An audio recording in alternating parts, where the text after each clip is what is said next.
Kadipropam Polri Verdi Sambo menyebut dirinya selama 28 tahun bekerja di Polri tak pernah memberi perintah salah kepada anak buahnya.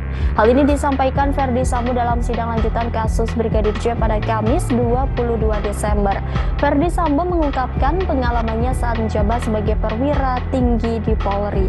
Ia mengatakan ketika menjabat sebagai Kadipropam, tiap perintahnya selalu dijalankan anggotanya. Lantas hakim mengaitkan dengan peristiwa ini dengan menanyakan soal para terdakwa tidak menjadikan regulasi ini menjadi pegangan untuk menolak perintah Sambo. Verdi Sambo yang menjawab pertanyaan itu menyebut anggota Polri di bawah pimpinannya kerap melaksanakan perintahnya baik yang tertulis ataupun secara lisan.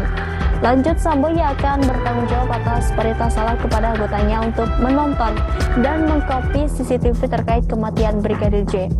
Verdi Sambo melanjutkan jika ada seseorang anggota yang berani menolak perintahnya sebagai Kadipropam Polri, maka orang tersebut harus melapor kepada pimpinan di Polri. Namun sebagian besar anggota tidak berani untuk menempuh langkah tersebut dan memilih untuk mematuhi apa yang menjadi perintah Verdi Sambo. Majelis hakim kemudian menanyakan kenapa para anggota tidak berani menolak perintah tersebut. Menurut klaim Verdi Sambo, selama 28 tahun berdinas sebagai anggota Polri, dirinya merasa tidak pernah memberikan perintah salah kepada anggota. Hal itu membuat dia yakin kalau seluruh anggotanya pasti meminta dan mengikuti apa yang menjadi perintahnya meski bertentangan dengan undang-undang. Untuk diketahui, dalam perkara tewasnya Brigadir Yosua Huta Barat, sejumlah anggota Polri turut terjerat karena mematuhi apa yang menjadi perintah Verdi Sambo.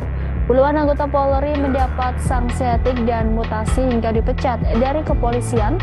Selain itu, sejumlah anggota Polri pun menjadi terdakwa dalam kasus kematian Brigadir J.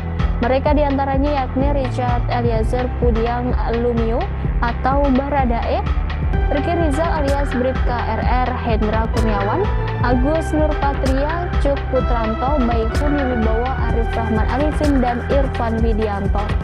Untuk terdakwa Baradae dan Ricky Rizal didakwa turut serta dalam pembunuhan berencana Brigadir J bersama Putri Chandrawati, Verdi Sambo, dan Kuat Maruf. Kelima terdakwa didakwa melanggar pasal 340 subsidiar, pasal 338 KUHP junto pasal 55 ayat 1 ke 1 KUHP dengan ancaman maksimal hukuman mati. Sementara terdakwa lain didakwa melakukan perintangan penyidikan atau obstruction of justice dengan merusak atau menghilangkan barang bukti termasuk rekaman CCTV kompleks Polri Duren 3. Dalam dugaan kasus obstruction of justice tersebut, mereka didakwa melanggar pasal 49 junto pasal 338 subsidiar pasal 48 ayat 1 junto pasal 32 ayat 1 UU ITE nomor 19 tahun 2016 dan atau dakwaan kedua pasal 233 KUHP subsidiar pasal 221 ayat 1 kedua KUHP junto pasal 55 ayat 1 ke 1 KUHP.